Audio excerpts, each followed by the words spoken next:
제 이름은 이정숙입니다. 올해로 73이 되었어요. 제 인생의 대부분을 교직에 바쳤습니다. 초등학교 선생님으로 40년 넘게 아이들을 가르치며 그들의 밝은 눈빛과 웃음소리가 제 삶의 원동력이었죠. 은퇴 후에는 남편과 함께 이 시골 마을로 내려와 소박한 일상을 보냈습니다. 매일 아침 함께 산책하고 텃밭에서 채소를 가꾸며 저녁에는 차 한 잔 마시며 이야기를 나누곤 했어요. 그때는 그 평화로운 나날들이 영원할 줄 알았습니다. 하지만 세상은 그렇게 호락호락하지 않더군요. 남편이 세상을 떠난 지 벌써 3년이 되었어요. 오늘은 그 없이 맞는 세 번째 생일입니다. 부엌 테이블 위에 작은 케이크 하나와 촛불이 놓여 있어요. 바람이 창문을 두드리는 소리가 유난히 쓸쓸하게 들립니다. 이 나이에 혼자서 생일을 축하한다는 게 가슴이 시려오네요. 그런데 그날 초인종 소리가 울렸어요. 전화기 화면에 아들 지훈이라는 이름이 떠올랐습니다. 지훈이는 서울에서 바쁜 직장 생활을 하는 내 유일한 아들이에요. 엄마, 이번 주에 서울로 올라오세요. 꼭 드리고 싶은 말이 있어요. 그의 목소리가 평소보다 진지하게 들렸어요. 그때는 몰랐죠. 그 한 통의 전화가 제 인생을 송두리째 바꿀 줄은 솔직히 말해서 그 제안을 처음 들었을 때는 당황스러웠어요. 시골 집을 떠나 서울의 고급 실버 레지던스로 이사하라니요? 제가 평생 살아온 이곳을 포기하고 낯선 곳으로 가는 게 쉬운 결정은 아니었죠. 하지만 지훈이가 보여준 사진들, 그 바다 뷰가 제 마음을 흔들었어요.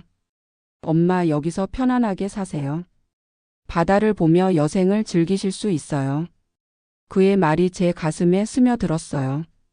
아들의 제안은 낯설었지만 솔깃했습니다. 해양뷰 고급 실버 레지던스라니 이름부터 화려하더군요. 바다를 보며 품격 있게 노후를 보낼 수 있다 했죠.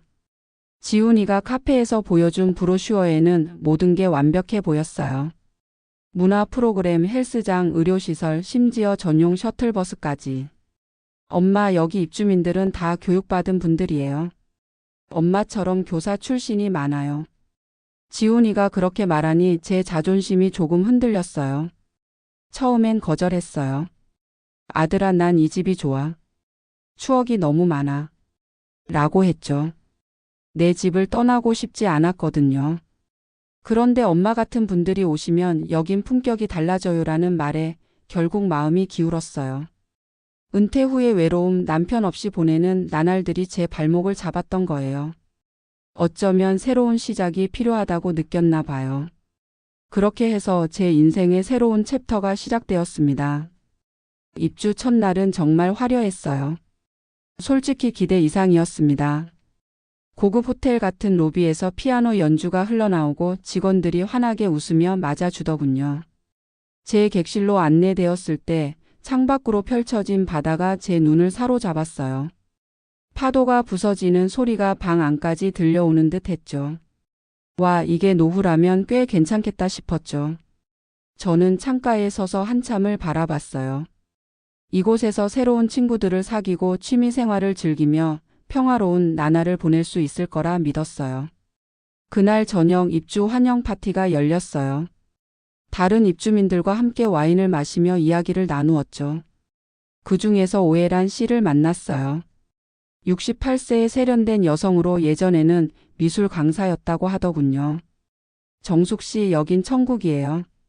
저랑 친하게 지내요. 그녀의 미소가 따뜻했어요. 우리는 곧바로 대화를 나누기 시작했어요.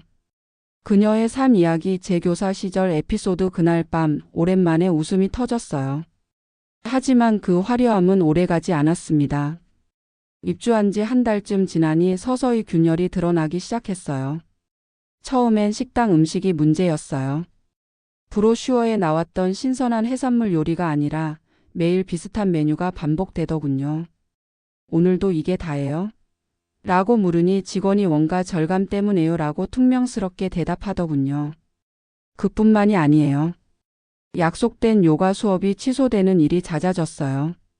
강사님이 갑자기 아프셔서요라는 핑계가 반복되다 보니 입주민들 사이에 불만이 쌓여갔어요.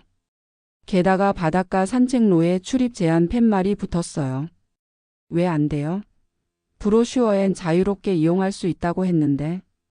제 물음에 직원은 안전 문제예요 라고만 했죠. 자유롭게 나갈 수도 없었어요. 출입문에 카드키가 필요하고 외출 시마다 신고를 해야 했어요. 마치 감옥 같은 느낌이 들었어요. 밤에 직원들의 뒷말을 우연히 들었어요. 3개월 지나면 서비스 줄여도 돼. 어차피 계약금 다 받았잖아.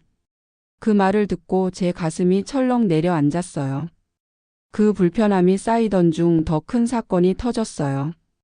그날 밤 로비에서 한 입주민이 쓰러지셨어요. 80대 할아버지로 심장 문제 같았어요. 주변 사람들이 당황하며 소란을 피웠지만 직원은 한참 후에야 나타났어요. 의료 인력은 어디 있어요? 제 외침에 그들은 지금 불러요라고만 했죠. 결국 구급차가 도착할 때까지 20분이 넘게 걸렸어요. 다행히 목숨은 건지셨지만 그 사건으로 모두의 불안이 폭발했어요. 저는 결심했어요. 이건 그냥 넘어갈 문제가 아니야. 다음 날 관리사무소에 찾아가 항의했어요. 계약서에 명시된 서비스를 왜 안 지키나요? 제 목소리가 떨렸지만 포기할 수 없었어요. 교사 시절 아이들의 권리를 지키기 위해 싸웠던 그 정신이 다시 살아난 거예요. 그 후로 갈등이 깊어졌어요. 운동실에서 기구 사용을 두고 다른 입주민과 언쟁이 벌어졌어요. 정숙 씨 너무 까다로우신 거 아니에요? 그들의 말에 제 가슴이 아팠어요. 원칙대로 하자는 제 성격이 여기선 까다롭다로 변했습니다. 식당에서조차 사람들이 등을 돌리고 앉아 있었어요. 믿었던 사람들도 멀어지기 시작했죠. 심지어 혜란 씨마저 처음엔 주저하더군요. 아들에게 전화를 걸었어요. 지훈아, 여기 이상해. 서비스가 엉망이야. 그런데 그의 대답은 엄마 너무 예민하게 생각하지 마세요. 적응 기간이 필요할 거예요. 그 말이 제 마음을 더 깊게 파고들었습니다. 가족마저 이해하지 못하는 이 외로움, 그게 가장 힘들었어요. 밤마다 창밖 바다를 보며 울었어요. 내가 왜 여기에 왔을까? 후회가 밀려왔죠. 교사 시절을 떠올렸어요. 아이들이 선생님, 우리 편 들어주세요라고 할 때 항상 그랬듯이 이번에도 포기할 수 없었어요. 그러던 어느 날 혜란 씨가 제 방 문을 두드렸습니다. 정숙 씨, 저도 나가고 싶어요. 같이 준비해요. 그녀의 눈빛이 결의에 차 있었어요. 우리는 함께 증거를 모으기 시작했어요. 사진을 찍고 녹음을 하고 부실한 서비스의 기록을 남겼습니다. 음식 사진, 취소된 수업 안내문, 출입 제한 팻말 하나하나 쌓아갔어요. 그 과정에서 혜란 씨의 이야기를 들었어요. 그녀도 비슷한 경험을 했더군요. 저는 미술 강사로 일하면서 항상 창의성을 강조했어요. 그런데 여기선 창의적으로 속이기만 하네요.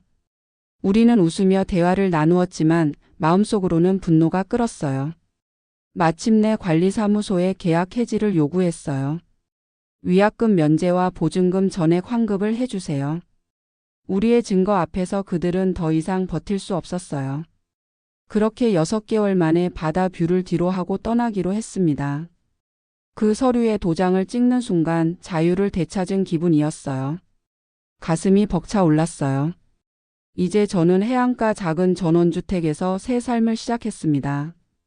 창문 밖으로 파도가 철썩이는 소리가 매일 아침 저를 깨워요. 이곳은 레지던스처럼 화려하지 않지만 진짜 자유가 있어요. 텃밭을 다시 가꾸고 이웃들과 차를 마시며 이야기를 나누죠.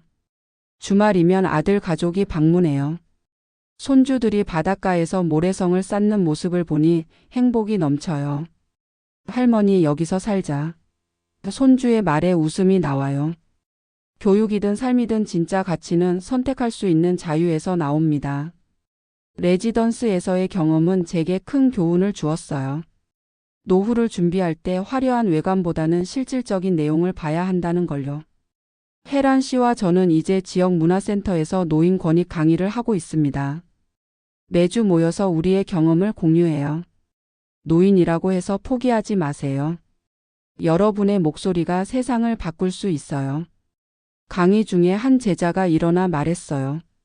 선생님, 예전에도 지금도 존경합니다. 그 말이 제 가슴을 울렸어요. 교사 시절 제 학생이었던 그 아이가 이제 어른이 되어 제 강의를 듣고 있더군요. 우리는 여전히 인생의 주인공입니다. 나이 든다고 끝나는 게 아니에요. 오히려 더 많은 이야기를 써 내려갈 수 있어요. 레지던스에서의 아픔이 없었다면 이 새로운 시작도 없었을 거예요. 그리고 끝이 아니라 또 다른 시작이 기다리고 있습니다. 여러분도 지금 이 순간 자신의 삶을 돌아보세요. 불편한 점이 있다면 용기 내어 바꿔보세요. 저처럼요. 제 이야기에서 영감을 얻으셨기를 바래요. 노후는 두려운 게 아니라 새로운 모험일 수 있어요. 제가 교사로 일하며 배운 건, 배우는 건 평생 간다는 거예요. 여러분의 인생에서 지금이 바로 새로운 시작이 될 수 있습니다. 이 영상을 보신 분들 댓글로 여러분의 이야기를 공유해 주세요. 함께 나누며 더 강해지죠. 긴 영상 봐주셔서 감사합니다. 구독과 좋아요는 영상을 만드는 데 큰 힘이 됩니다.